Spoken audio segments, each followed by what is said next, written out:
Although there are many really amazing things about group work in the classroom and creating accountable talk for students, there are, of course, some dilemmas that come up.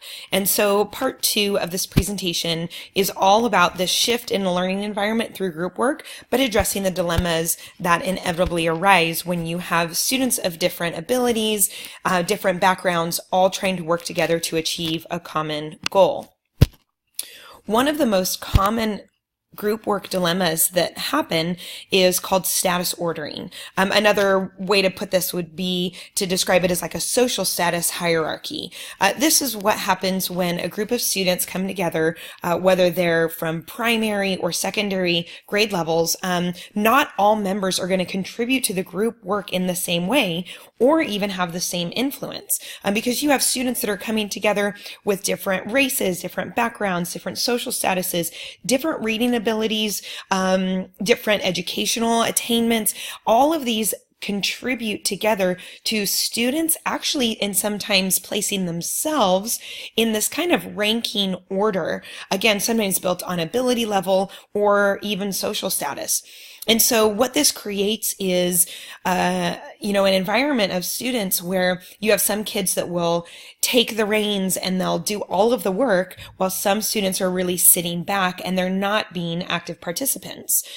And when teachers do not understand status ordering in groups, what may happen is that they misunderstand these low-level students as being disengaged or lazy, and some of these students can wrongfully receive consequences when actually what they're doing is just kind of falling into this social ranking that they either see themselves as or the other students see themselves as.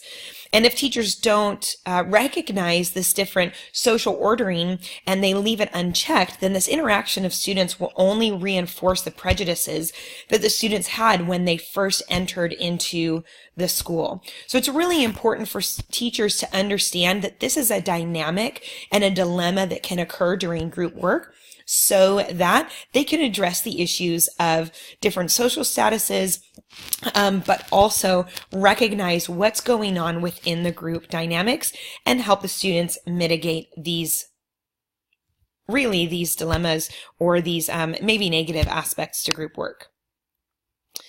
Another dilemma to group work would be a teacher's focus on the product, but not on the process.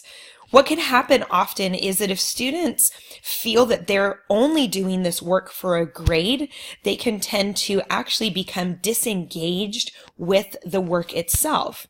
Maybe because students have this learned helplessness. They think that because of the way that maybe the teacher has set up the classroom, or because of their previous year's experience, they think that the information can only come from the teacher. So why would they work together to solve a problem when they can just sit back and wait for the teacher to give them the information? Students' engagement in group work often declines as well if they have a fixed versus a growth mindset, meaning the students think that, oh, well, I have what I have and I can't get any better, versus having a mindset that if they're involved in the process, engaged with other students, that they can actually increase not only their engagement in the process, but their learning in the process. And if students think, or if they know that the work has deteriorated to like a really low level exercise, most students will often go to the point of path of least resistance. So if they think that they can get by with just a little bit, they're going to get by with just a little bit. Group work, it's really important that teachers understand this dilemma so that they can emphasize to the students that the focus for group work is not necessarily in what the outcome is, but in the process of working together, because learning happens through a process, not just because we created a product. And really, this has to do a ton with the teacher expectations. Sometimes the expectations of like this social status or social group actually can even come from the teacher, whether they mean to or not.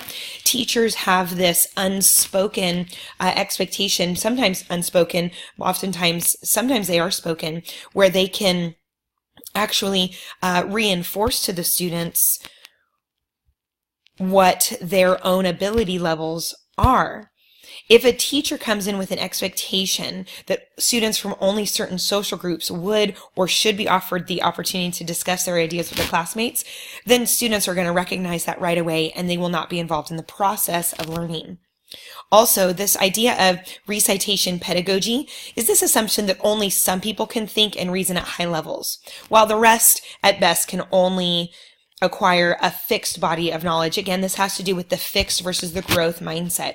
And that really starts with the teachers.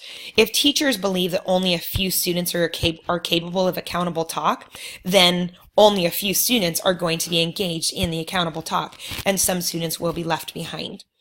Recognizing all of these dilemmas is really important for a teacher so that they can mitigate these dilemmas from the very beginning and achieve the best result in group work and accountable talk for students.